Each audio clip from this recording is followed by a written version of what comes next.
ship was built here in Bolivia with a Russian technology. And maybe some of you never rode in on this hydrofoil. Let me explain a little bit about a hydrofoil. A hydrofoil is a regular boat that has some foils attached with struts below the hull, curved in the front, straight in the back. By hydrodynamics, which is nothing different than aerodynamics, the same way as airplanes fly, we will start running, and eventually the hull will lift. You will notice that we're getting taller. And the hull, this part front of the boat, will lift, and we will fly. Literally, we're flying. The skis will just touch the water. I don't like to use the term skiing over the water because that will create resistance. Basically, we're just running over the water so we can fly, and that's the best way to navigate on the lake.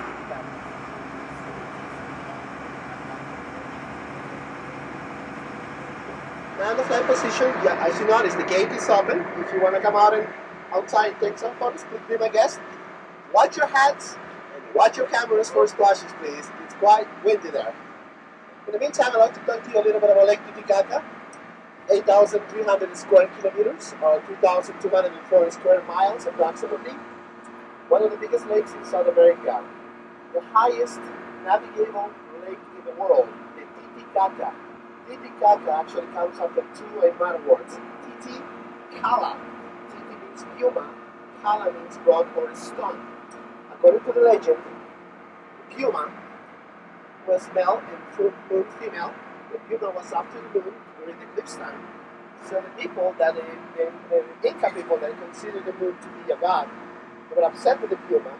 So the Inca god sent its best soldier, and he turned the puma into a rock. The Puma Rock, very sacred rock. That's where we're visiting today on Sun Island, the Puma. And that's the name of the origin of Lake Titicaca, Titicaca.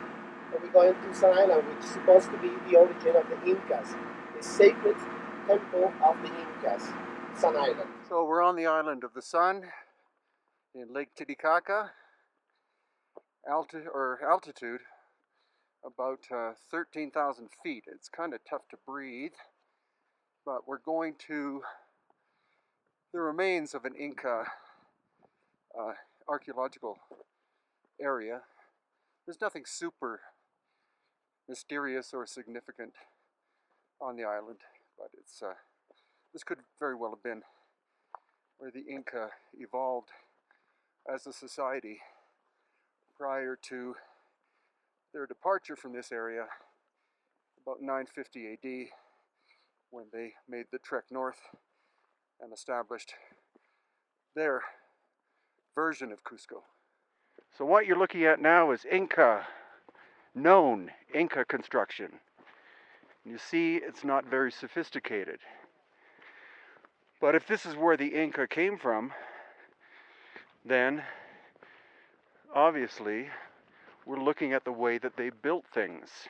But the quest is always to find either underneath or nearby more sophisticated stonework, and that would show evidence of an older, more sophisticated culture than the Inca.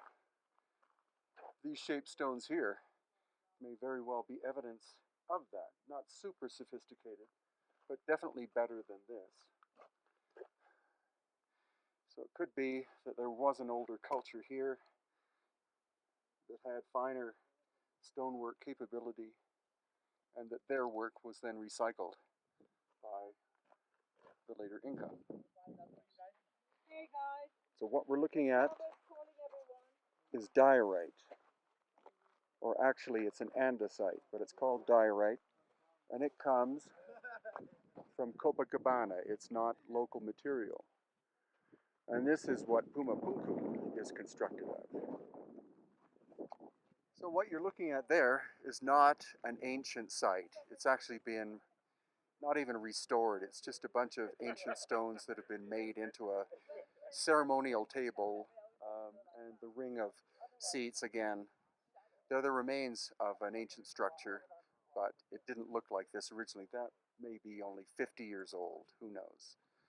But the interesting thing again is the blocks are andesite, or some call it diorite, and that comes from Copacabana, which is a great distance. But more intriguing is the giant andesite stones and precise andesite / diorite stones of Pumapunku and Tiwanaku are also most likely from the Copacabana Peninsula, at 70 kilometers away from Tiwanaku, Pumapunku. And the thing is that according to our guide, those quarries are presently underwater. So the question is, when, how many thousands of years ago would the quarrying have taken place? Probably had to have happened when the water level. So we're on Lake Titicaca. Just saw the island of the sun. Now we head to the island of the moon. There is a beautiful Inca building, which was the house of the chosen women, also called the Virgins of the Sun. But as well, we'll see much finer stonework, which is probably pre-Inca. So the Moon Island, Island of the Moon, may have been occupied by megalithic builders thousands of years before the Inca arrived.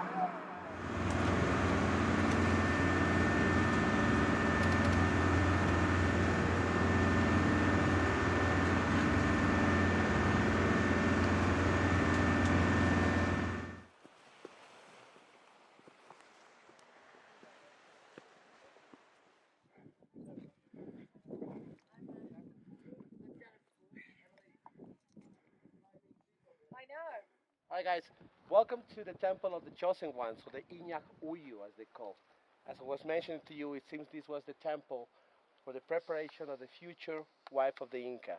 So 24 young girls will be picked randomly by the village, the Inca villages, and they will bring them here. This was considered a sacred island because that represents the female side of the Incas. So no man was allowed to be here. Just when the Inca was ready to get married, he would choose one out of the 24, the chosen one. And then eventually she will go to Sun Island first and then to Machu Picchu and Cusco. So Sacred Island. You can see the architecture by behind you, and on the right are the actual Inca ruins from the 1100 after Christ approximately. This is a replica was done about 12 years ago by German geologists to show you a little bit about the detailing of the architecture. What I have here is the Chacana or Andean cross. Pretty sure most of you saw this in the Peruvian side. It's divided in two main areas. The upper side is the female side, the spiritual side, or Moon Island. The bottom is the physical side, male side, or Sun Island. The aqueducts and the solstice are together, and also is divided in four areas, as you can see. If you count the steps, 3 times 4 is 12, more like the yearly calendar. But if you see the Andean crosses against the walls in the replica, which is more noticeable, or half of the Andean cross that's right above the door, you will notice there's 4 steps rather than 3. Can you see that? Yeah. Mm-hmm. Okay. Now, if you count the angles, in and out angles for one side only, you will count 7. If we started from the top left, 1, 2, 3, 4, 5, 6, 7. I'm just counting the angles. So 7 times 4, 28 days, more like the 28 days of a monthly calendar or the 28 days of a woman's cycle. So the sun calendar was for the year, and the moon calendar, it seems that it was for the month. That's how the Incas were distributing the time, based on 28 days of the woman's cycle for the harvesting or planting the seeds. Another very interesting aspect of this are the terraces. You can see you have much closer look of the terraces. No matter where you go around the lake, all these mountains have terraces, and they are all man-made. Just looking at the terraces, you can have an idea about the manpower needed to build up the terraces. They're thinking about 600,000 people on the peak side of the Incas. And the terraces are not just a piling of rocks. It has some gravel, some sand, some soil in between. So during the rainy season, the water filters from terrace to terrace, and that makes a natural irrigation. And since the sun is quite strong during the day, as you can see, it heats the rocks, and that prevents frozen of the crops at night. So what you're looking at is classic Inca period construction. The Inca, it is highly unlikely that the Inca did the super tight fitting stonework that is seen in Cusco, where you can't fit a human hair between the stones.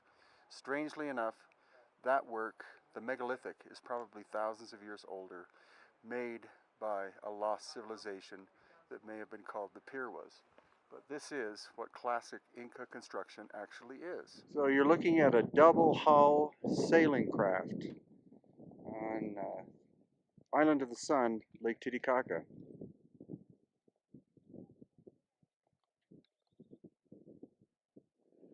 That double hull was actually built by the same family who made the Ra and Tigris ships for adventurer Thor Heyerdahl. And later on today, we're going to go visit the old man who's still alive, who was responsible for the renaissance of these ancient Titicaca craft. Okay, here we have an elongated skull from the region of Lake Titicaca. And some irregularities, or an irregularity about it, is that it has this suture line coming down here. Normal human beings have one cranial plate here and two in the back here, forming a T shape like that. So for this one to have this suture line as well is irregular.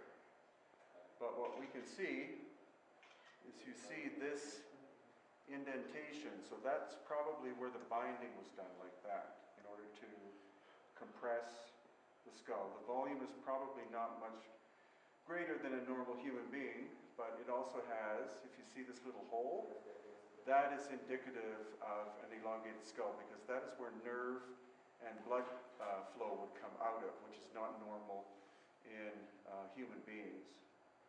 And then here's an example of a trepanation, brain surgery, and you can see that it's at least partially cured, but not totally. There are many examples where the hole will be the size of a silver dollar, and the bone grows completely over. That indicates that that person survived brain surgery and lived for decades afterwards. Now this, they might say, is trepanation, but I don't think so. I think it's damage, as you can see here as well, for when the skull was found. Usually when the people are illegally looking for artifacts and find these in a royal tomb, they'll use a metal pole, and so the metal pole probably wound up breaking the skull. But this is a fine example of cranial deformation here near Lake Titicaca. And the jaw, yeah, the jaw is. The jaw is huge. Yeah, yeah. So here we have an example of an elongated skull from the Lake Titicaca area, and we could have evidence of there being syphilis, which is an ancient South American disease which the Europeans took back to Europe with them. But it's quite a big elongated skull. It has 4 major cranial plates, which is uncommon. This one, this suture there should not be there. That's not normal. Look at the eyes. You can see the eye sockets are huge. And there's also evidence of dental problems, not teeth falling out as the result of bad or poor nutrition, but possibly a genetic characteristic. And this is what the funeral bundle looks like as well. Not sure if this is an elongated skull, but this is how people of nobility in this area were bound at death. And here we have a baby elongated skull, and what's intriguing is that the fontanelle, which is here, down here, or on the upper forehead part, the fontanelle is still not closed, so that indicates that this baby is less than 2 years. So the intriguing thing is this a naturally elongated skull, or is this one that was being bound and then died for some reason? Not necessarily from the process, but that's a beautiful, beautiful, almost natural-looking shape of an elongated skull from this area of around the south end of Lake Titicaca.